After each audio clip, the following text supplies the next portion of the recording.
Hey guys, we're gonna do an album review. I know it's kind of weird. I don't do much of these because I love music, mostly because I feel like there's people out there who can do it more justice than I can.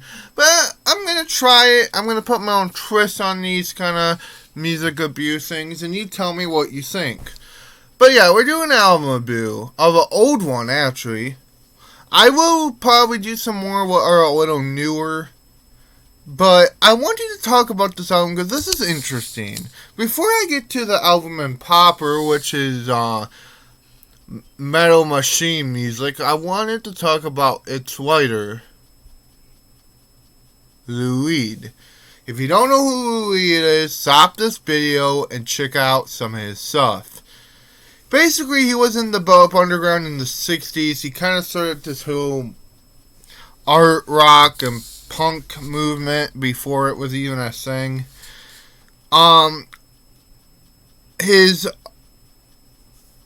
So I would say first check out his Velvet Underground stuff, but if you really want, in my opinion, to know what the man was really all about, check out some of his solo work. I love Lou Reed and the Velvet Underground, don't get me wrong, but in my opinion, Lou Reed at his best was his solo stuff. That's when he got the most creative and everything. Now, this is kind of when we come to his project he wanted to do for a while, actually, if I can understand, and that is Metal Machine music. Released somewhere, I believe, in the 80s. So, let's talk about this thing. It's noise. That's the only way I can explain it. It's noise. But, in a weird way, it's kind of interesting to see what Lou Reed was going to do. I heard this is one of his worst works. But if I'm going to be completely honest, you either love Lou Reed or you don't. I'm sorry, that's just the way I feel about it half of the time.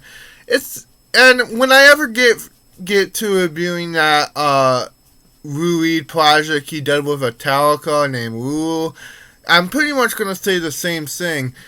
The thing I love about Lou Reed is the fact he tries whatever he wanted, you know. Used to, he's dead now, but when he was still alive, he did a lot of things. By the way, with Lou Reed, we watched The Legend, but he did a lot of cool things with his work, and I feel like in a weird way, even though, yeah, it is just nonsense noise, I'll be lying if I say I'm not influenced by it a little bit. Because it pushes the limits, how music can go and blah, blah, blah. And believe it or not, this was actually Trent Reznor's from Nine Inch Nails fame favorite album. So, if we didn't have this, we may never get industrial music. So, basically, this is weird because there's not really a whole much to talk about this album. Except for the fact it was just this really experimental, weird project he was working on. But I am going to try to put some more into it. I think it's an experience you have to listen to at least once. If you're a Lou Reed fan, you should really check it out. Now, I wouldn't say this is a good album if you're trying to be like a Lou Reed fan, if you're trying to get into him. This is obviously not a good way to start. But if you know Lou Reed for years, like I have and so many other people have, you're going to love this. Maybe. At least once. It'll get you a laugh. And you'll appreciate how Lou Reed can experiment here and there. So yeah, this is my review. I give this album a 10 out of 7, I would say. Yeah, I think that's fair.